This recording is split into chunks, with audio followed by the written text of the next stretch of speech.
Welcome back to Fatima physics. जैसा कि आप सभी जानते हैं, हम लोगों ने यूनिट एंड डायमेंशन का सीरीज स्टार्ट कर रखा है। तो ये होगा हमारा यूनिट एंड डायमेंशन का लेक्चर नंबर 2।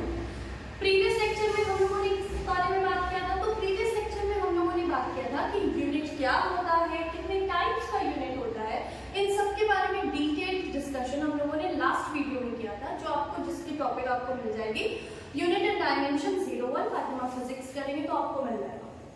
इस वीडियो में हम लोगों को क्या बात करना है? तो इस वीडियो में हम लोग डिस्कस करेंगे एसआई सिस्टम के बारे में, और उसके बाद फंडामेंटल क्वांटिटीज जो हमारी 7 है उनके बारे में हम लोग डिस्कस करेंगे, and then we will discuss about the 2 supplementary units.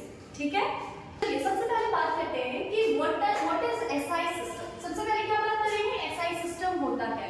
तो जैसे कि लास्ट वीडियो में हम लोगों ने डिस्कस किया था, एसआई सिस्टम क्या होता है? तो ये जो है कुछ अलग नहीं है, बस एमकेएस सिस्टम में ही और एडिशन किया गया है। 3 फंडामेंटल क्वांटिटी उठाया गया था एमकेएस सिस्टम में, और इसमें 4 और ऐड किया गया था। तो ये चारों को डाल दिया गया एक नए नाम से एसआई सिस्टम के अंदर। ठीक है, तो एसआई सिस्टम क्या होता है? This system is modification. SI system क्या है? कुछ अलग नहीं है, बस एमकेएस का मॉडिफिकेशन है।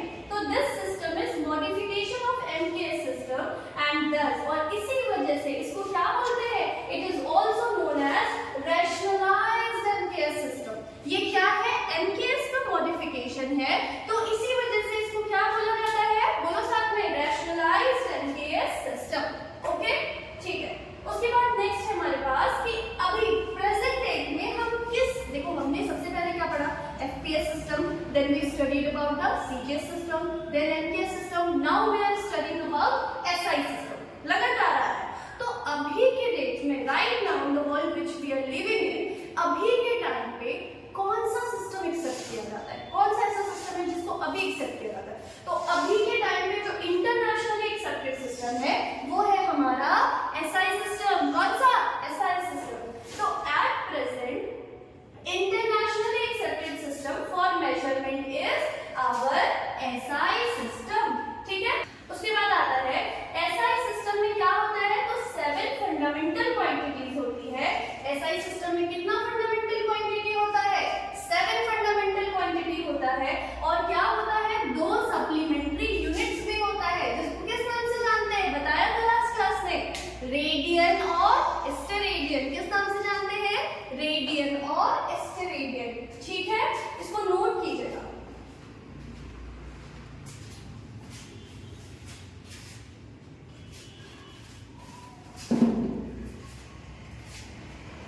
आई थिंक हो गया होगा नोट।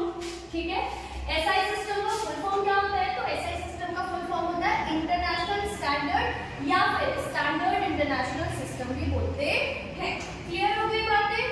ठीक है, चलो।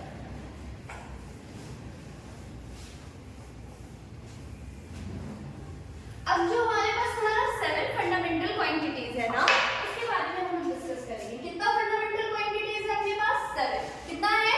7। ठीक है, लास्ट क्लास में नाम बताया था क्या?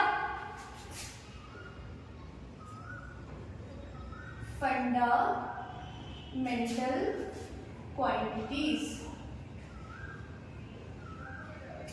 Fundamental quantities. देखो एक बात बताए, मुझे पता है आप में से बहुत सारे लोग मुझे कमेंट करते हैं कि मिस माइक ले लो, इको हो रहा है, साउंड के लिए बैकग्राउंड नॉइज ज्यादा आती है। तो एक काम करना, आप लोग ही मुझे सजेस्ट करो एक अच्छा सा माइक जो बस क्लास पर्पस के लिए हो। ऐसे तो कोई ज्यादा काम नहीं है, तो बस क्लास पर्पस के लिए हो, वो आप लोग ही सजेस्ट करो, या तो यूट्यूब के कमेंट सेक्शन में लिंक डाल देना, वरना इंस्टाग्राम पे मैसेज कर देना, दोनों ही मैं चेक करती हूँ। ठीक है, चल। फंडामेंटल क्वांटिटीज, जिसके सजेशन से माइक लेंगे उसका कमेंट या उसका मैसेज आपको स्क्रीन पे मिलेगा जब माइक आ जाएगा उसके बाद वाली वीडियो में। देखिएगा, फंडामेंटल क्वांटिटीज के बारे में बात करते हैं। तो सबसे पहले यहाँ पे हम डाल देंगे हमारा सीरियल नंबर, देन क्या डालेंगे हम? हमारी क्वांटिटीज का नाम, नेम। ठीक है, नाउ उसके बाद क्या डालेंगे? उसके बाद किस क्वांटिटी का क्या सिंबल होता है वो डालेंगे। क्या डालेंगे? किस क्वांटिटी का क्या सिंबल होता है, और उसका देखो सिंबल से पहले ना उसका यूनिट लिख लो तो ज्यादा अच्छा होगा। हम लोग लिख देंगे ऐसा यूनिट, और उसके बाद हम इसका लेंगे सिंबल। देखो एक और टर्म होता है नोटेशन होता है, तो नोटेशन जब हम डायमेंशन वाले पे टॉपिक पे आएंगे तब क्लियर कर देंगे, ठीक है। अभी इसको करते हैं। तो सीरियल नंबर सबसे पहले हमारे पास होता है हमारा फंडामेंटल क्वांटिटी मास। कौन सा फंडामेंटल क्वांटिटी आएगा सबसे पहले?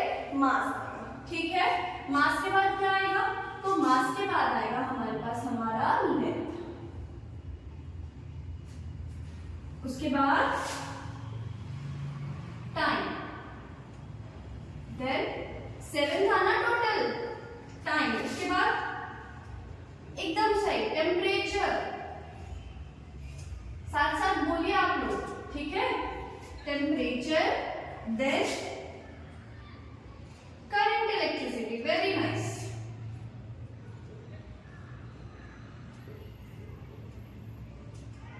इसलिए हंस रहे हैं क्योंकि जो बच्चे नहीं बोल रहे होंगे वो सोचते होंगे मिस तो हमें भी वेरी नाइस बोल रही, ये उसके लिए जो मेरे साथ साथ जवाब दे रहे हैं। 5 देन 6 में क्या है हमारे पास? मास हो गया, लेंथ हो गया, टाइम हो गया, टेम्परेचर हो गया, करंट इलेक्ट्रिसिटी हो गया, उसके बाद क्या बचा अपने पास? Amount of substance, amount of substance, amount of substance, और लास्ट में 7th नंबर पे आता है हमारा ल्यूमिनस इंटेंसिटी।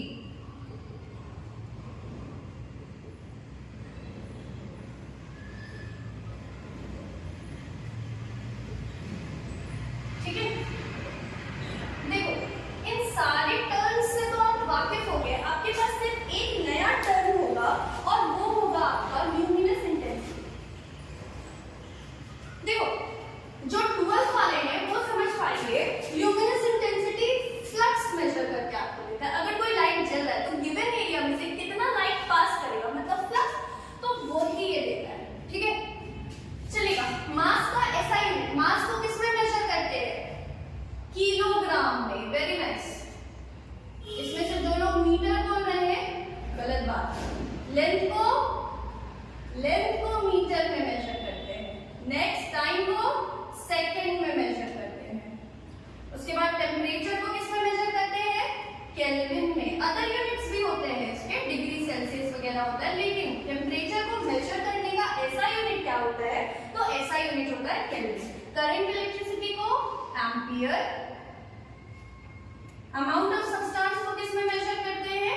मोल में, और ल्यूमिनस इंटेंसिटी को मेजर करते हैं कैंडेला में। किस में मेजर करते हैं? बोलो जल्दी। कैंडेला में। किसमें? कैंडेला में। किलोग्राम का सिंबल क्या होता है?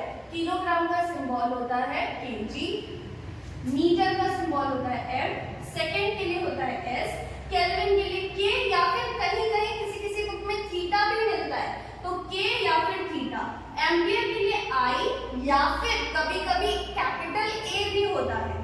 मोल के लिए MOL, यहाँ पे MOLE होगा, वहां पे MOL होगा, और कैंडेला के लिए हम लोग लिख देते हैं CV, ठीक है। तो ये हो गया हमारा 7 फंडामेंटल क्वांटिटीज, उसका नेम, उसका SI यूनिट एंड उसका सिंबल। जल्दी से नोट करेंगे।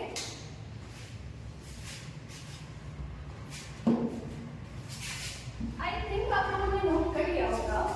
तो चलिए अब हम लोग डिस्कस करेंगे हमारा 2 जो सप्लीमेंट्री यूनिट्स है उसके बारे में। सप्लीमेंट्री यूनिट्स कितना था हमारे पास? 2 था, रेडियन और स्टेरेडियन। कौन कौन सा था? रेडियन और steradian.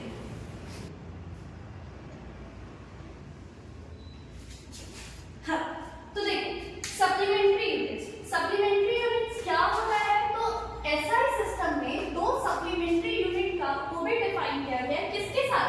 along with 7 fundamental quantities. Supplementary units कैसा होता है? तो सप्लीमेंट्री यूनिट्स डायमेंशनलेस क्वांटिटी होता है। इसको प्लीज याद रखेंगे, आपका बहुत सारा क्वेश्चन इसके ऊपर बनेगा। सप्लीमेंट्री यूनिट्स कैसा होता है? तो सप्लीमेंट्री यूनिट्स हमारा डायमेंशनलेस क्वांटिटी होता है। क्यों डायमेंशनलेस होता है वो भी मैं आपको थोड़ी देर में बताऊंगी। सप्लीमेंट्री यूनिट्स कितने तरीके का था? 2। कौन कौन सा? रेडियन और स्टेरेडियन। कौन कौन सा था? रेडियन और स्टेरेडियन। रेडियन को RAD से भी डिनोट करते हैं। इसको कैसे डिफाइन किया गया? तो 1 रेडियन, एक रेडियन जो है वो कट करेगा लेंथ ऑफ अ सर्कल, मतलब जो आर्क बनाएगा, एक रेडियन जो आर्क बनाएगा वो किसके बराबर होगा? रेडियस के। देखो फॉर्मूला होता है angle is equal to arc upon radius. क्या होता है? Angle is equal to arc upon radius. तो अगर ये आर्क का इसका लेंथ और रेडियस दोनों इक्वल हो जाए तो ये कितना आएगा 1। तो ये हो गया 1 रेडियन का definition. 1 radian cuts out a length of circle, जिसको हम आर्क बोलते हैं, सर्कल सर्कमफ्रेंस, और वो लेंथ कितना काटेगा तो इक्वल टू द रेडियस। अगर ये आर्क का लेंथ जो है रेडियस के बराबर हुआ तो क्या बनेगा अपना 1 रेडियन। जैसे कि आप ये जो फॉर्मूला है ना वो ये आप क्लास 10 से पहले पढ़ चुके हैं। ये हो गया अपने पास एक सर्कल, ये इसका सेंटर, मान लेते हैं कि रेडियस r, यहाँ से थीटा एंगल है और ये जो लेंथ है इसी को हम क्या बोलते हैं आर्क लेंथ, इसको बोल दो l, और ये r। अगर l बराबर r होगा तो ये थीटा किसके बराबर हो जाएगा 1 रेडियन के बराबर हो जाएगा। ठीक है, अब बात करते हैं स्टेरेडियन का। किसका स्टेरेडियन का, इसको शॉर्ट में कैसे बोले SR बोले 1 स्टेरेडियन। अच्छा एक चीज और इसमें मिसिंग है, ये जो रेडियन है ना ये रेडियन किसके लिए मेजर किया जाता है प्लेन एंगल्स के लिए, और स्टेरेडियन जो है मेजर किया जाता है सॉलिड एंगल्स के लिए।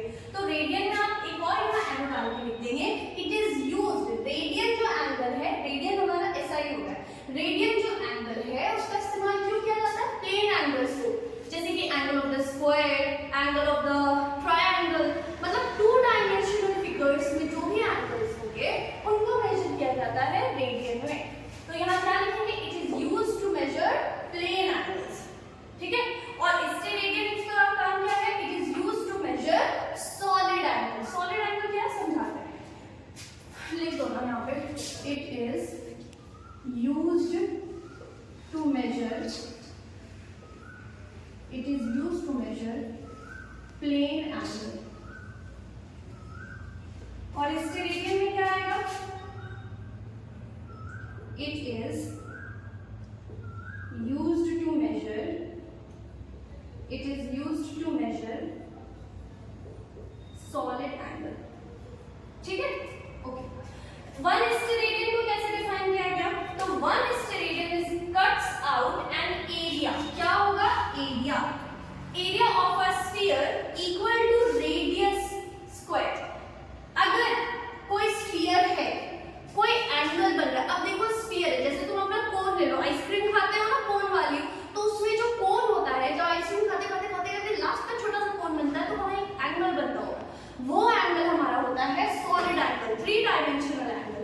तो वो जो एरिया बनेगा, अगर वो एरिया रेडियस के स्क्वायर के बराबर है तो आपका ये क्या कहलाएगा 1 स्टेरेडियन, और इसके लिए ओमेगा से इसको डिनोट करते हैं। जैसे तुम यहाँ समझो, अपने पास एक स्फीयर है, इसका ना हम आपको फिगर भी यहाँ लगा देंगे, आपको साइड में फिगर भी दिख रहा होगा। अगर ये अपने पास स्फीयर है तो ये सर्कल मत समझना, स्फीयर है, यहाँ पे हम कुछ एंगल इसका कट किए, तो यहाँ स्फीयर है तो यहाँ एक ऐसा सर्कल जैसा बनेगा। ये जो एरिया होगा ना, ये एरिया और ये जो रेडियस है, अगर ये एरिया इस रेडियस के स्क्वायर के बराबर हो जाए तो यहाँ पर ये जो एंगल बनेगा, इस एंगल को हम लोग बोलते हैं 1 स्टेरेडियन। क्या बोलते हैं 1 स्टेरेडियन। अच्छा, अब हमने आपको बोला कि सप्लीमेंट्री यूनिट्स कैसा होता है डायमेंशनलेस क्वांटिटी। देखो रेडियन के लिए क्या यूज किया गया, आर्क अपॉन रेडियस। आर्क भी तो एक तरीके का लेंथ है, तो लेंथ को किसमें नापेंगे मीटर में, और रेडियस का यूनिट, रेडियस में तो लेंथ है, इसको भी किसमें नापेंगे मीटर में। क्या इसके पास कोई यूनिट बचा, तो क्या कोई डायमेंशन आएगा, नहीं। देखो यूनिट होता तो नहीं है इसके पास, लेकिन क्योंकि हमें एंगल्स में समझ में आए कि कौन किसके लिए इस्तेमाल हो रहा है, इसलिए हम इसका यूनिट रेडियन और इसका यूनिट स्टेरेडियन हम यूज करते हैं। बट ना तो इसके पास डायमेंशन है ना तो इसके पास डायमेंशन है। ठीक है, तो आज की इस वीडियो में यही पर रुकते हैं हम लोग। अब नेक्स्ट वीडियो जो हमारा होगा वो पैरेलक्स एंगल के पैरेलक्स मेथड के ऊपर वीडियो होगा। तो अगर आपको वीडियो पसंद आया है तो do like, share, comment and subscribe.